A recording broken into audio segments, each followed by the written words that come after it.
Assalamualaikum warahmatullahi wabarakatuh. Perkenalkan, nama saya Nurjanah Simatupang dengan NIM 2103200012. Tujuan pembuatan video ini adalah untuk memenuhi tugas dari mata kuliah Agribisnis Perkebunan yang diampuh oleh Bapak Wahyu Isnanda Nasution, SST MP.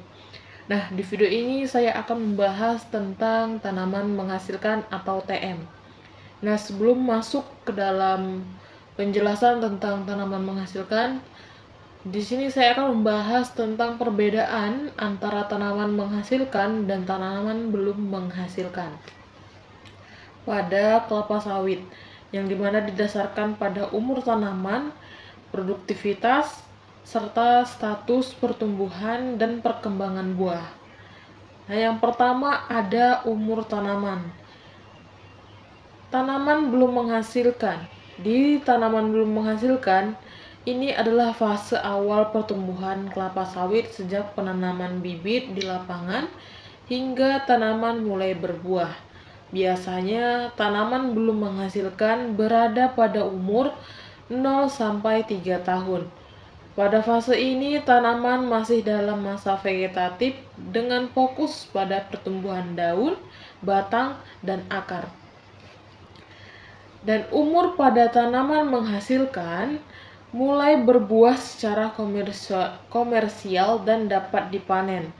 Fase ini biasanya dimulai setelah ditanam berumur 3-4 tahun, tergantung pada varietas dan kondisi lingkungan. Setelah memasuki fase TM atau tanaman menghasilkan, pohon kelapa sawit akan menghasilkan buah secara terus-menerus selama sekitar 20-25 tahun, dengan puncak produktivitas pada umur 8-15 tahun. Nah, perbedaan kedua pada produktivitas. Pada tanaman belum menghasilkan, tidak ada produksi buah yang dapat dipanen secara komersial selama fase TBM. Meskipun bunga atau buah kecil mungkin muncul pada umur 2-3 tahun, hasilnya belum cukup untuk dipanen. Nah, pada tanaman menghasilkan atau di TM, pohon mulai menghasilkan tandan buah segar atau TBS secara konsisten dan bisa dipanen. Produksi awal mungkin masih rendah, tetapi akan meningkat seiring bertambahnya usia tanaman hingga mencapai puncak pada usia 8-15 tahun. Perbedaan ketiga pada pemeliharaannya, di mana pada TBM pemeliharaan lebih difokuskan pada perawatan pertumbuhan tanaman seperti pemupukan untuk pertumbuhan vegetatif, pengendalian gulma, serta perawatan kesehatan tanaman agar dapat berkembang dengan baik hingga mencapai fase menghasilkan. Nah, pada pemupukan dan pemangkasan di TBM dilakukan untuk mendorong pertumbuhan optimal, tetapi tidak ada kegiatan panen. Nah, pada tanaman menghasilkan atau TM, fokus pemeliharaan bergeser pada peningkatan produktivitas buah. Selain pemupukan dan pengendalian hama, kegiatan panen buah dilakukan secara berkala, biasanya setiap 10-14 hari. Pemeliharaan intensif melibatkan pengelolaan tanaman yang sudah berproduksi untuk menjaga tingkat produksi yang optimal, termasuk pemangkasan daun tua, pemupukan untuk mendukung produksi buah, serta penanganan hama dan penyakit. Perbedaan keempat adalah peran ekonominya. Di tanaman belum menghasilkan, fase ini tanaman belum memberikan keuntungan ekonomi karena belum ada produksi buah yang dapat dipanen. Perkebunan masih berada dalam tahap investasi dengan biaya pemeliharaan yang cukup tinggi tanpa adanya penghasilan dari penjualan buah. Nah, pada tanaman menghasilkan, tanaman mulai memberikan hasil ekonomi berupa buah yang bisa dipanen dan diolah untuk menjadikan minyak kelapa sawit. Pada fase ini, perkebunan mulai memberikan pendapatan yang signifikan. Produktivitas optimal akan memberikan keuntungan yang lebih besar. Nah, perbedaan yang kelima ada fase pertumbuhannya. Pada TBM, tanaman masih berada dalam fase pertumbuhan vegetatif dengan fokus pada pengembangan batang, akar, dan daun. Tanaman akan terus membesar dan mempersiapkan diri untuk masuk ke fase reproduktif. Nah, di tanaman menghasilkan atau di TM, tanaman memasuki fase reproduktif, di mana energi dialokasikan untuk pembentukan bunga dan buah. Pertumbuhan vegetatif tetap berlangsung, tetapi fokus utamanya adalah pada produksi buah. Perbedaan keenam terletak pada pengelolaan hama dan penyakitnya, di mana pada TBM, hama dan penyakit tetap harus dikendalikan, tetapi resikonya cenderung lebih rendah dibandingkan pada tanaman menghasilkan. Pemantauan lebih difokuskan pada kesehatan umum tanaman untuk memastikan tanaman dapat tumbuh secara optimal. Dan pada TM, pengelola hama dan penyakit lebih intensif karena tanaman menghasilkan buah, dan serangan hama atau penyakit dapat berdampak langsung pada produktivitas dan kualitas buah. Perhatian khusus diberikan pada tandan buah segar dan bagian tanaman lainnya yang mempengaruhi produksi. Nah, sampailah pada selanjutnya saya akan menjelaskan lebih dalam tentang tanaman menghasilkan, di mana tanaman menghasilkan pada kelapa sawit adalah fase ketika tanaman mulai memproduksi buah yang dapat dipanen. Biasanya tanaman kelapa sawit mulai memasuki fase ini ketika berumur sekitar 3-4 tahun. Buah sawit tumbuh dalam bentuk tandan buah segar yang beratnya dapat bervariasi, tergantung pada usia dan kondisi tanaman.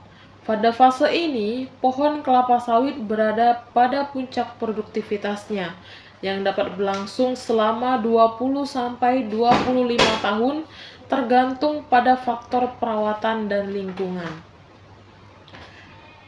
Selanjutnya ada faktor-faktor yang mempengaruhi produktivitas tanaman menghasilkan, di mana ada beberapa faktor yang mempengaruhi produktivitas tanaman kelapa sawit pada fase TM, di mana yang pertama faktornya adalah pemilihan bibit unggul. Bibit unggul sangat penting untuk memastikan tanaman memiliki potensi produksi yang tinggi. Varietas unggul biasanya memiliki produktivitas buah yang lebih besar, tahan terhadap penyakit, dan adaptif terhadap kondisi lingkungan.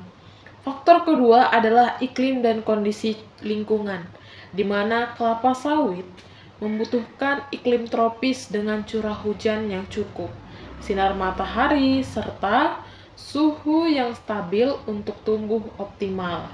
Kekeringan atau kondisi cuaca ekstrim dapat mempengaruhi jumlah dan kualitas buah yang dihasilkan.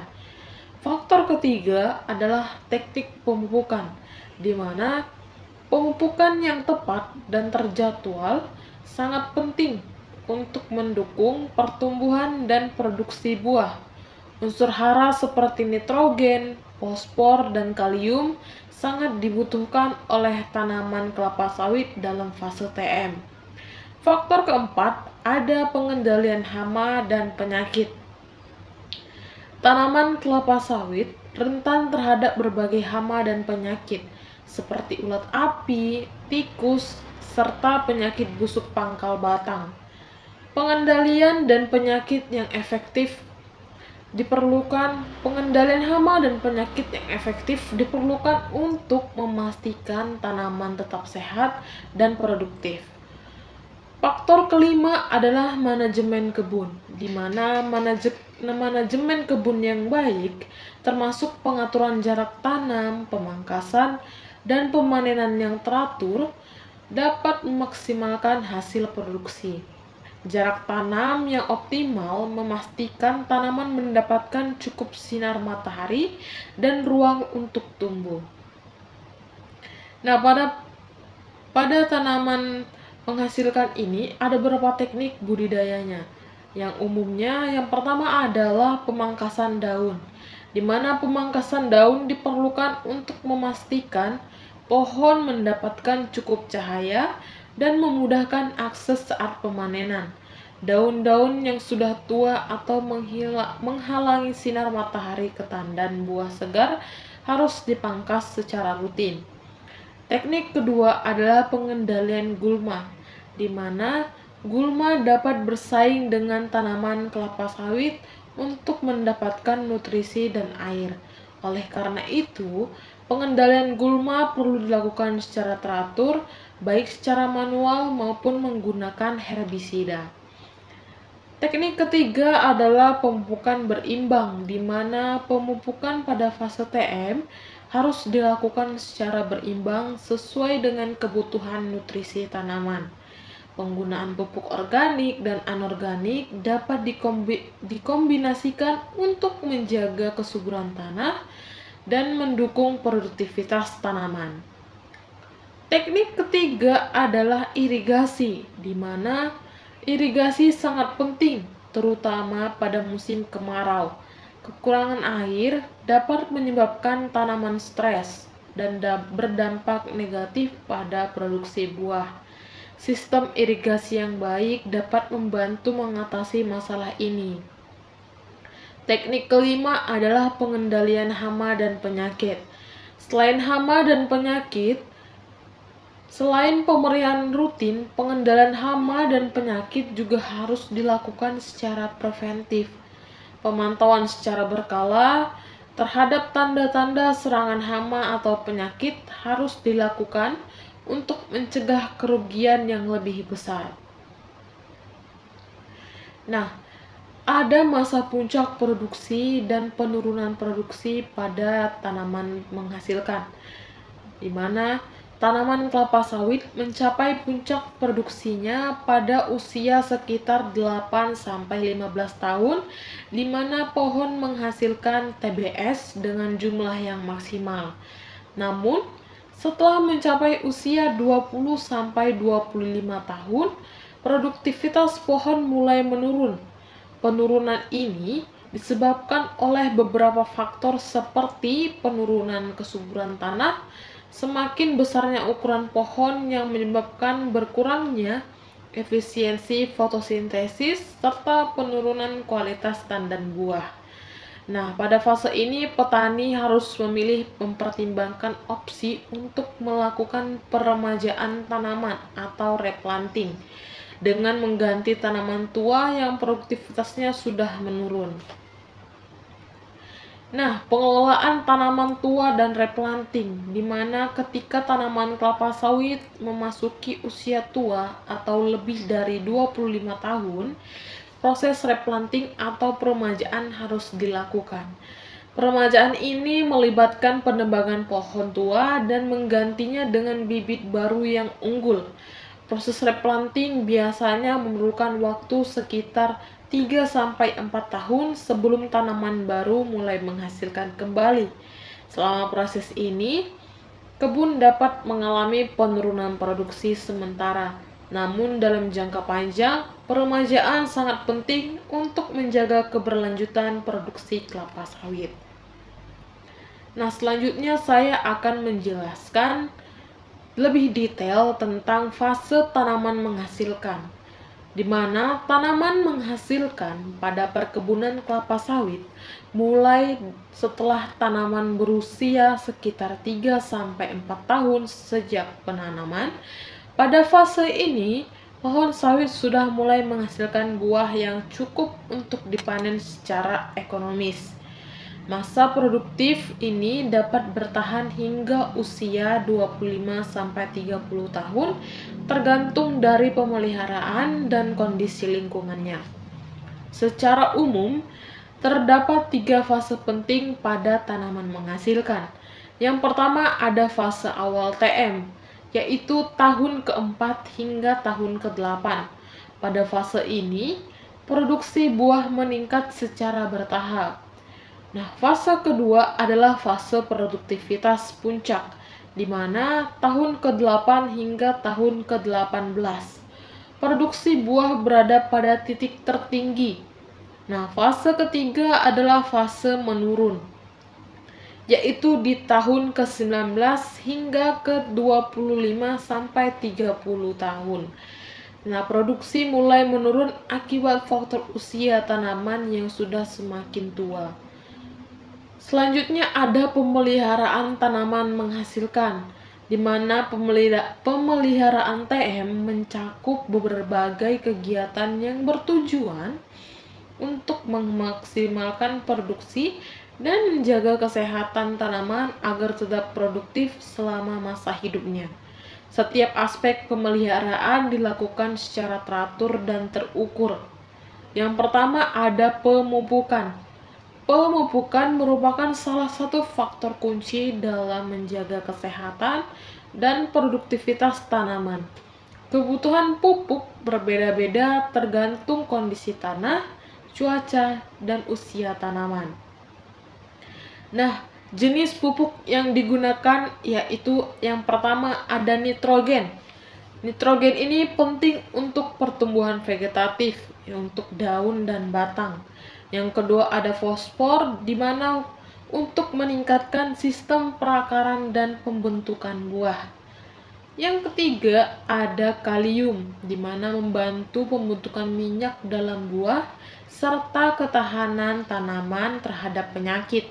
Yang keempat ada magnesium, berperan dalam fotosintesis dan pembentukan klorofil. Yang kelima ada kalium, menjaga keseimbangan nutrisi dalam tanah dan memperkuat dinding sel tanaman. Dan yang terakhir ada suplemen mikronutrien, di mana seperti boron, seng, tembaga, dan mangan diberikan sesuai kebutuhan berdasarkan analisis tanah dan daunnya.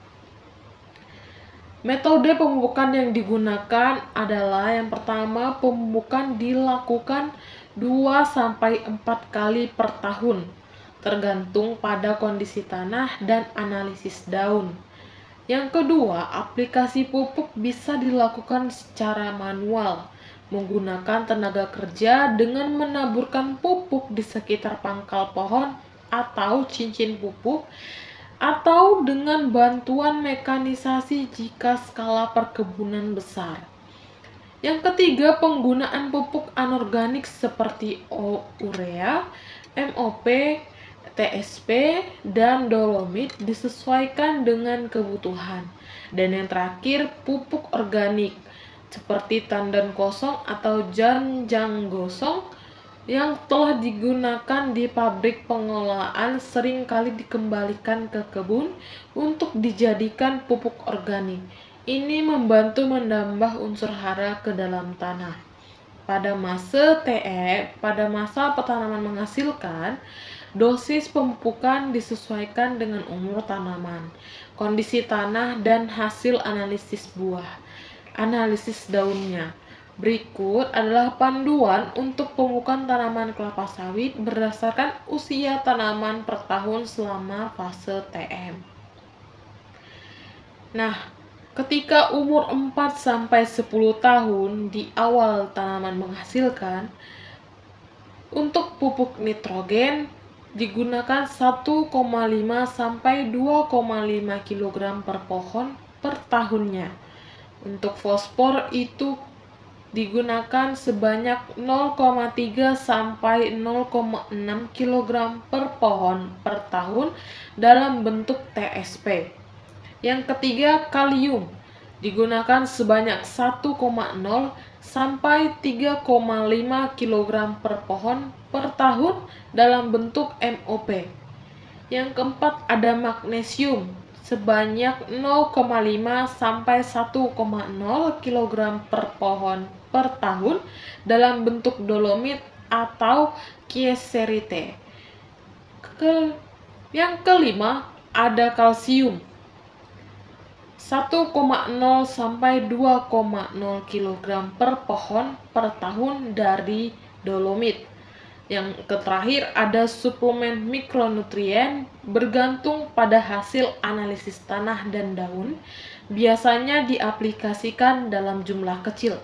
Boron sebanyak 50-150 gram per pohon, seng 50-100 gram per pohon.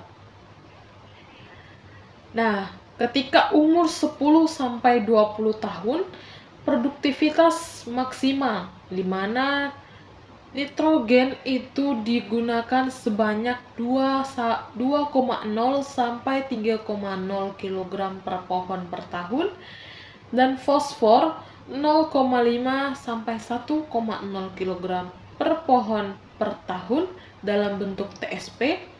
Yang ketiga ada kalium 2,0 sampai 4,5 kg per pohon per tahun dalam bentuk MOP. Yang keempat ada magnesium 0,75 sampai 1,5 kg per pohon per tahun dalam bentuk dolomit. Yang kelima kalsium, di mana 1,0 sampai 2,5 kg per pohon per tahun dari dolomit. Dan yang terakhir suplemen mikronutrien tetap mengikuti hasil analisis daun dan tanah. Nah, ketika umur 20 ke atas atau 20 lebih itu menjelang replanting, dibutuhkan nitrogen sebanyak 1,5 sampai 2,0 kg per pohon per tahun, fosfornya 0,3 sampai 0,5 kg per pohon per tahun dalam bentuk TSP, kaliumnya 1,0 sampai 3,0 kg per pohon per tahun dalam bentuk MOP, magnesium sebanyak 0,5 sampai 1,0 kg per tahun per pohon dan per tahun. Suplemen mikronutriennya aplikasi dapat dikurangi jika produktivitasnya menurun. Selanjutnya pemupukan organik, yaitu menggunakan tandan kosong, di mana tandan kosong diaplikasikan di sekitar pohon sebagai mulsa untuk menambah bahan organik. Umumnya diberikan sekitar 40-60 ton per hektar per tahun, tergantung hasil produksi pabrik dan ketersediaan. TSP dan MOP adalah jenis pupuk anorganik yang digunakan untuk menyediakan unsur hara penting bagi tanaman, di mana TSP atau triple super phosphate adalah pupuk yang mengandung unsur fosfor dalam bentuk fosfat dengan konsentrasi sekitar 44-46%. Fosfor sangat penting untuk pengembangan sistem perakaran, pembentukan bunga, dan pembentukan buah. TSP biasanya digunakan pada tahap pertumbuhan awal tanaman dan selama masa produksi untuk memperkuat akar dan meningkatkan efisiensi penyerapan nutrisi lainnya. Sedangkan MOP atau muriate of potash adalah pupuk yang mengandung unsur kalium dalam bentuk kalium klorida dengan kandungan kalium sekitar 60%. Kalium membantu tanaman dalam pembentukan buah, meningkatkan kualitas hasil panen, dan memperkuat daya tahan tanaman terhadap penyakit serta kondisi cuaca ekstrim. MOP umumnya digunakan pada tanaman menghasilkan untuk mendukung pertumbuhan buah dan meningkatkan kandungan minyak pada tanaman kelapa sawit. Selanjutnya adalah tahapan pengendalian gulma di TM. Pengendalian gulma sangat penting untuk mencegah tanaman saingan yang bisa mengambil nutrisi, air, dan cahaya dari kelapa sawit. Gulma juga bisa menjadi sarang bagi hama, di mana metode pengendalian gulmanya ada dua, yaitu manual dan kimia. Pada manual dilakukan dengan cara penyiangan menggunakan sabit atau alat mekanis. Nah, pada kimia menggunakan herbisida seperti paraquat dan glifosate untuk membunuh gulma di sekitar tanaman sawit. Pengendalian gulma secara kimia. Herbisida digunakan untuk mengendalikan gulma secara efektif, terutama di sekitar piringan pohon atau area sekitar pangkal pohon kelapa sawit. Penggunaan herbisida diukur berdasarkan dosis per hektar. Jenis herbisida dan dosis juga berbeda-beda, di mana ada yang pertama jenisnya paraquat atau herbisida kontak. Fungsinya adalah membunuh gulma daun lebar dan rumput-rumputan secara cepat dengan cara kontak langsung. Cara pengaplikasiannya digunakan sebanyak 2-3 kali per tahun tergantung pada tingkat pertumbuhan gulma. Paraquat diaplikasikan di sekitar piringan atau jalur jalan pada tanaman berumur muda dan dewasa. Jenis kedua ada glifosate, di mana herbisida sistemik. Fungsinya adalah untuk membunuh gulma daun lebar dan rumput hingga ke akar dengan cara sistemik, atau bisa dibilang diserap oleh tanaman dan mematikan seluruh bagian. Cara pengaplikasiannya biasanya digunakan 2-3 kali per tahun tergantung pada kondisi gulma. Dosis yang lebih tinggi dapat digunakan jika gulma sudah parah. Glifosate efektif dalam membersihkan area sekitar piringan pohon atau jalur di antara barisan tanaman. Jenis ketiga ada metsulfuron metil, dibilang herbisida sistemik selektif. Fungsinya sangat efektif terhadap gulma daun lebar dan semak, serta beberapa spesies rumput.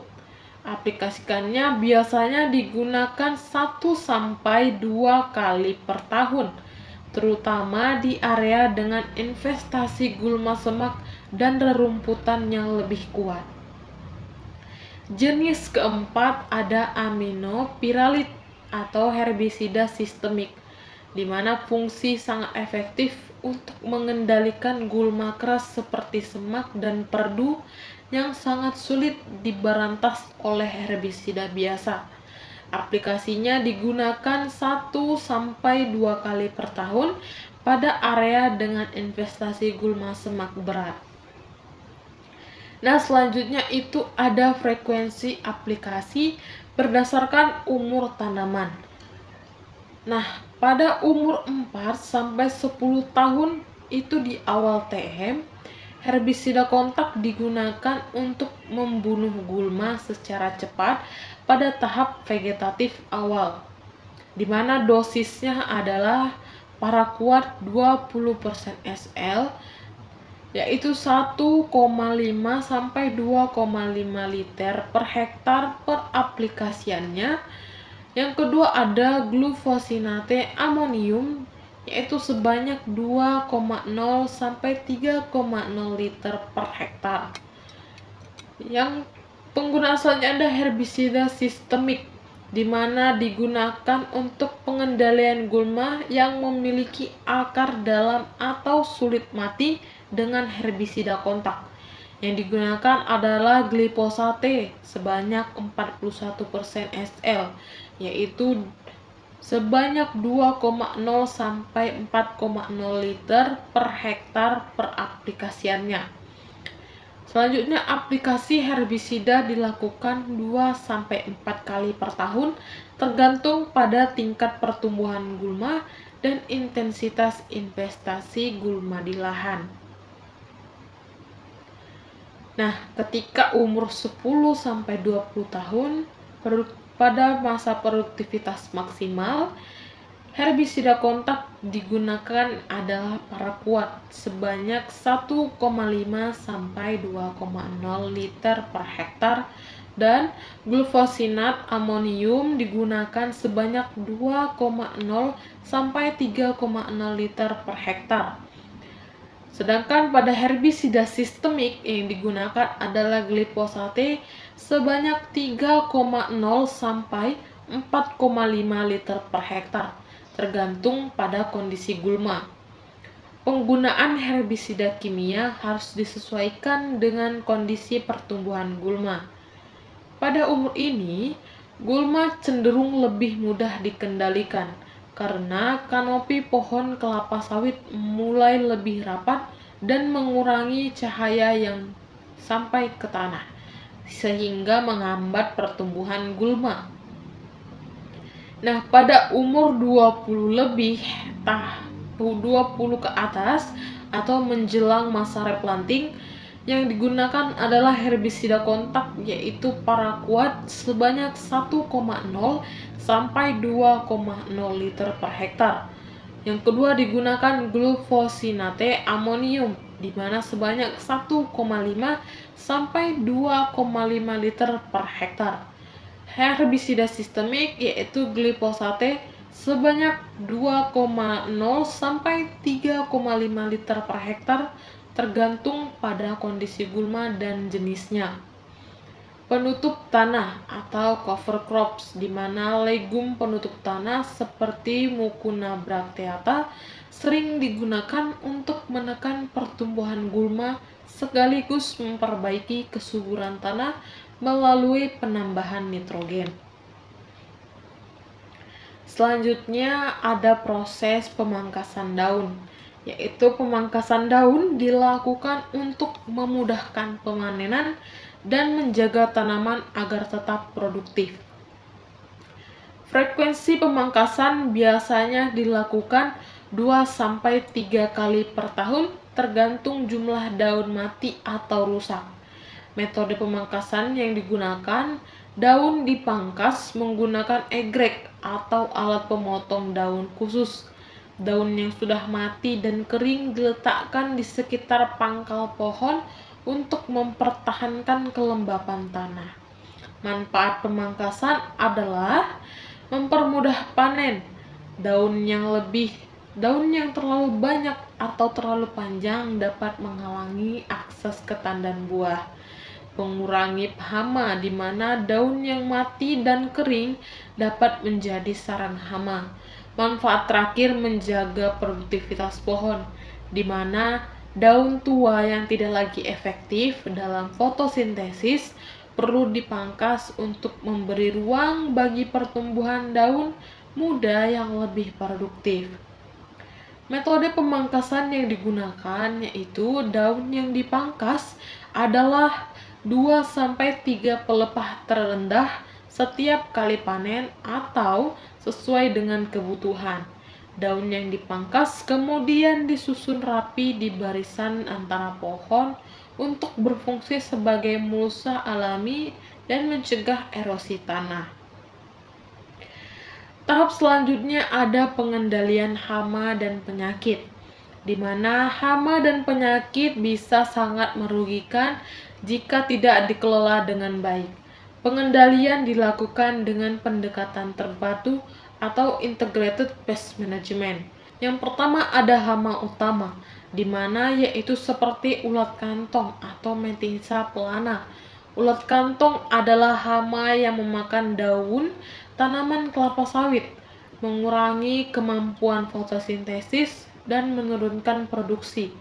Ulat ini biasanya ditemukan pada daun muda di puncak tanaman. Pengendaliannya dilakukan dengan cara yang pertama dengan cara biologis. Penggunaan musuh alami seperti parasitoid, Matauria salebrosa, dan predator Sicanus dichotomus untuk mengurangi populasi ulat kantong. Dengan secara kimia, aplikasi insektisida seperti deltametrin atau cypermetrin. Penyemprotan dilakukan saat investasi ulat kantong cukup tinggi. Dan pengendalian terpadu, di mana pemantauan berkala atau monitoring terhadap populasi ulat kantong dan penggunaan insektisida hanya jika diperlukan. Selain itu, konservasi musuh alami di perkebunan juga penting untuk menjaga keseimbangan ekosistemnya. Jenis kedua ada kumbang tanduk atau Orchites rhinoceros, di mana kumbang tanduk merusak pucuk tanaman kelapa sawit muda dengan menggerek bagian dalam batang yang dapat menghambat pertumbuhan atau bahkan mematikan tanaman. Pengendaliannya itu yang pertama menggunakan secara biologis, penggunaan agen biokontrol seperti jamur entomopotagen atau bisa sejenis Metrahizium anisophiliae yang efektif menyerang kumbang tanduk. Secara kultural, pengelolaan bahan organik atau sisa-sisa kayu bekas replanting yang menjadi tempat perkembangbiakan kumbang harus diperhatikan.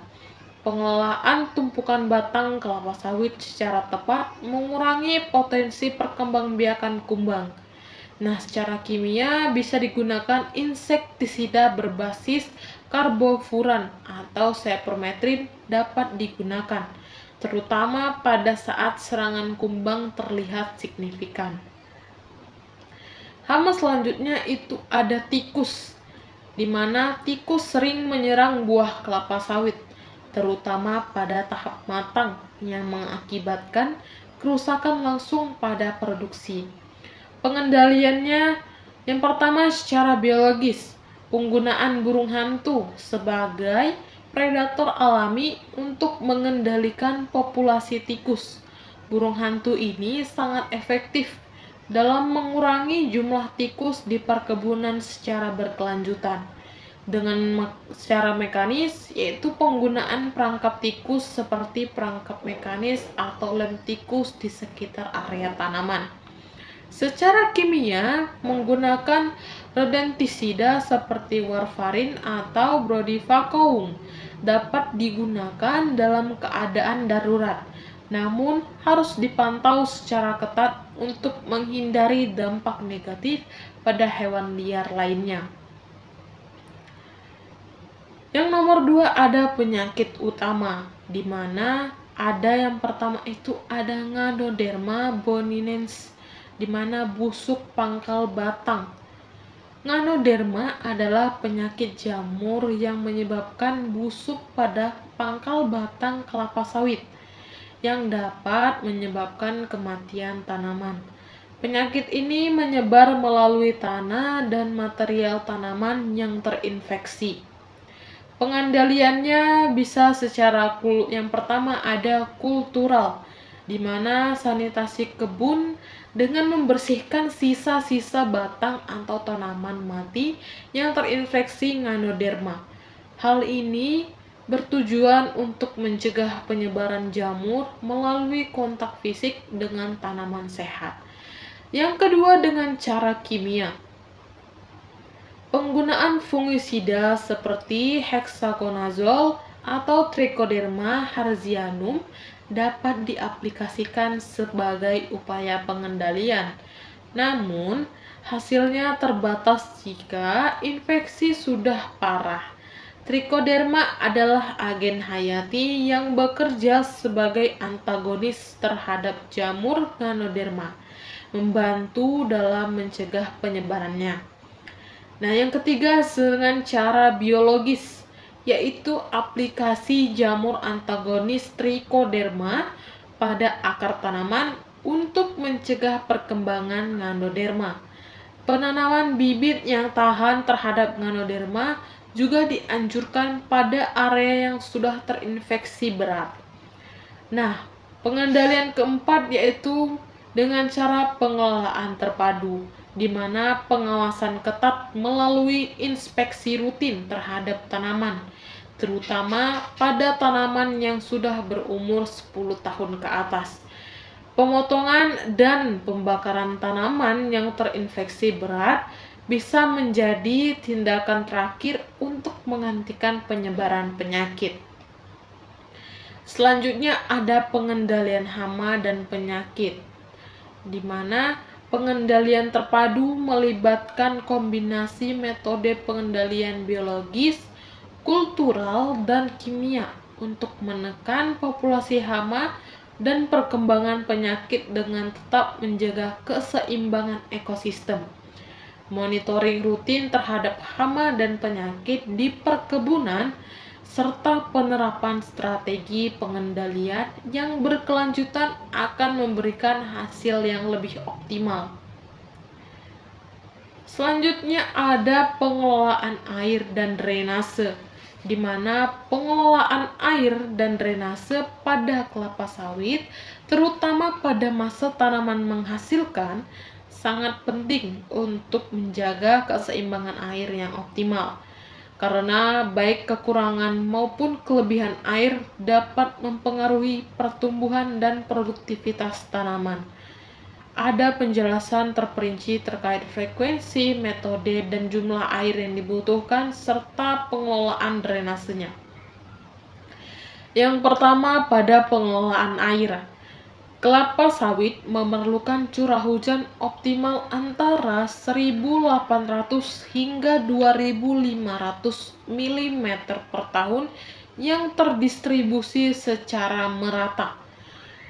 Pada kondisi di mana curah hujan tidak mencakupi, seperti musim kemarau, irigasi harus dilakukan untuk menjaga produktivitas tanaman. Yang pertama, irigasi pada musim kemarau. Kebutuhan air per tanaman, di mana tanaman kelapa sawit memerlukan sekitar 130 sampai dengan 150 liter air per hari per pohon pada musim kemarau. Dengan asumsi musim kemarau berlangsung selama 3 sampai 4 bulan atau 120 hari. Total air yang dibutuhkan per pohon adalah sekitar 15.600 sampai dengan 18.000 liter per tahunnya. Yang kedua, sistem irigasi yang digunakan. Yang pertama ada irigasi tetes atau drip irrigation.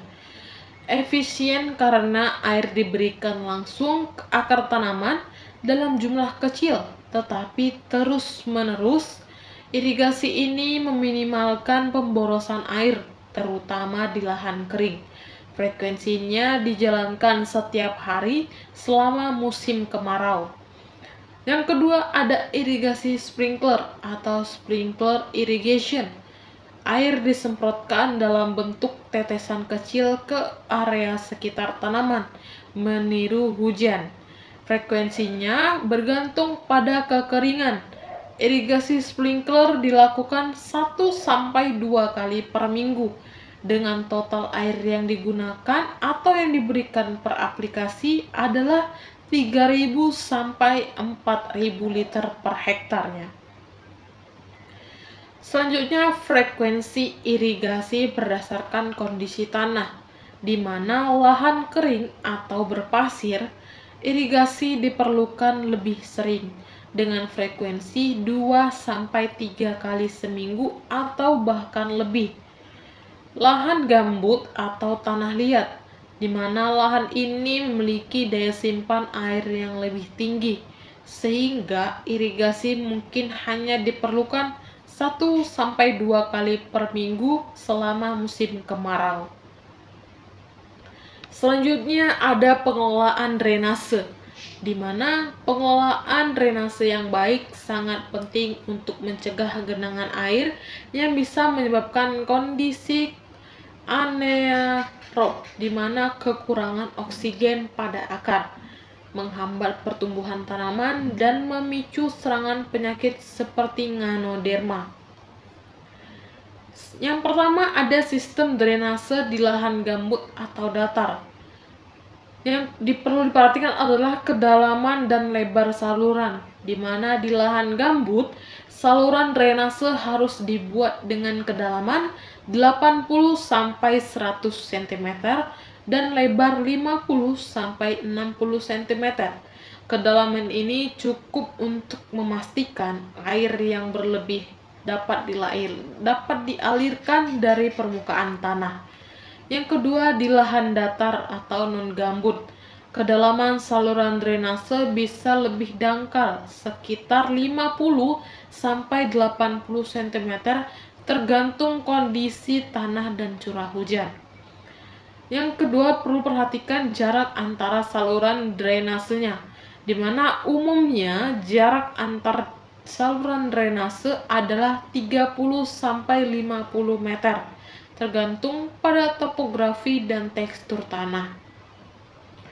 Yang kedua, kita perhatikan frekuensi pembersihan dan pemeliharaan drainase, di mana pembersihan saluran drainase dilakukan setidaknya 2 kali per tahun, terutama sebelum dan setelah musim hujan, untuk memastikan saluran tidak tersumbat oleh lumpur, gulma, atau sampah organik lainnya.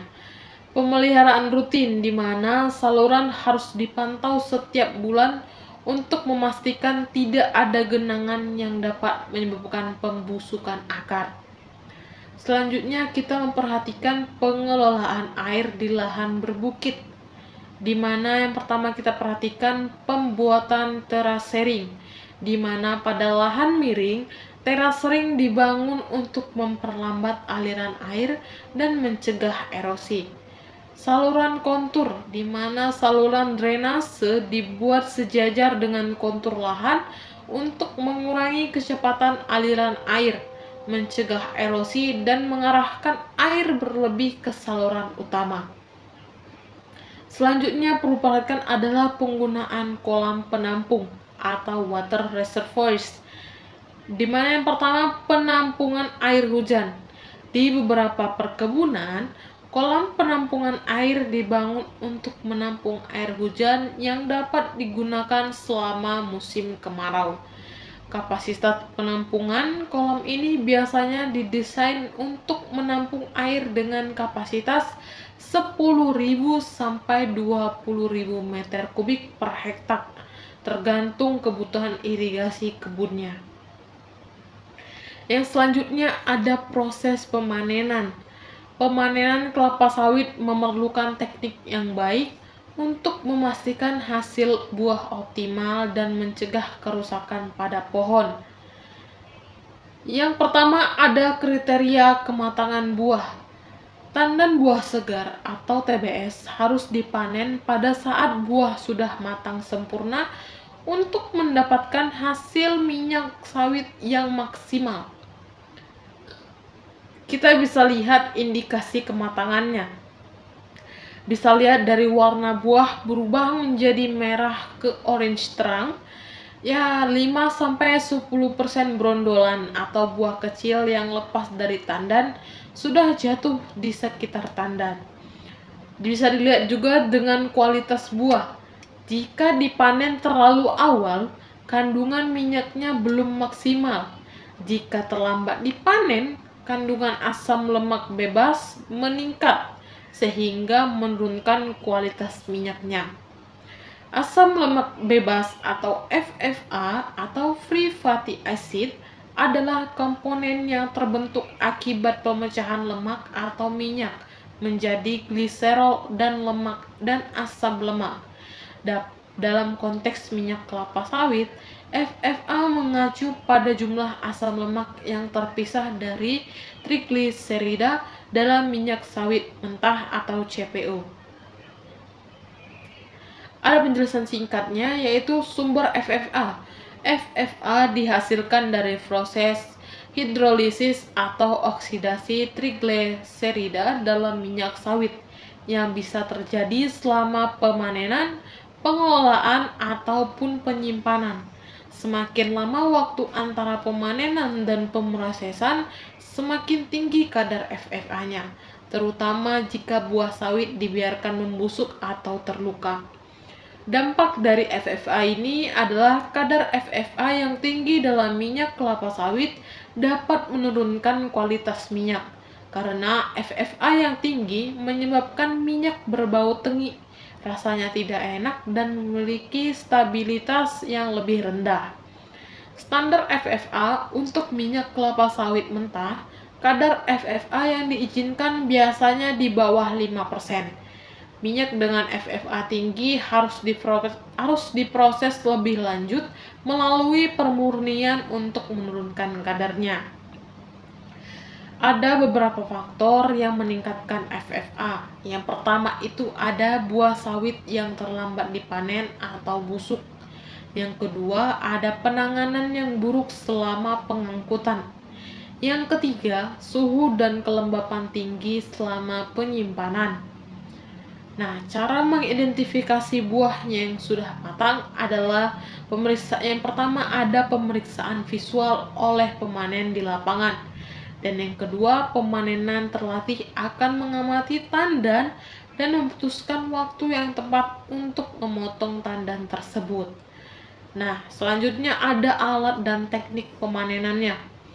Alat utama yang digunakan adalah egreg, di mana alat berupa sabit yang dipasang di ujung galah panjang, dan dodos, alat sabit pendek untuk pohon rendah. Langkah pemanenannya yang pertama adalah pemanen mengamati kematangan tandan dari bawah pohon. Yang kedua, jika tandan siap dipanen, egreg digunakan untuk memotong tangkai tandan. Langkah ketiga adalah tandan yang jatuh dikumpulkan dan dimasukkan ke dalam keranjang atau gerobak.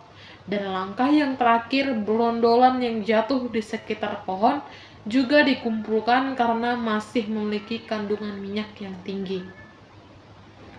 Selanjutnya ada frekuensi pemanenan, di mana biasanya dilakukan setiap 7-10 hari sekali, tergantung dari tingkat produksi pohon dan kematangan tandan. Semakin teratur frekuensi pemanenan, semakin baik kualitas buah yang diperoleh. Selanjutnya ada penanganan pasca pemanenan, di mana setelah dipanen, tandan buah segar harus segera dikirim ke pabrik untuk diolah menjadi minyak sawit mentah atau bisa dibilang CPO.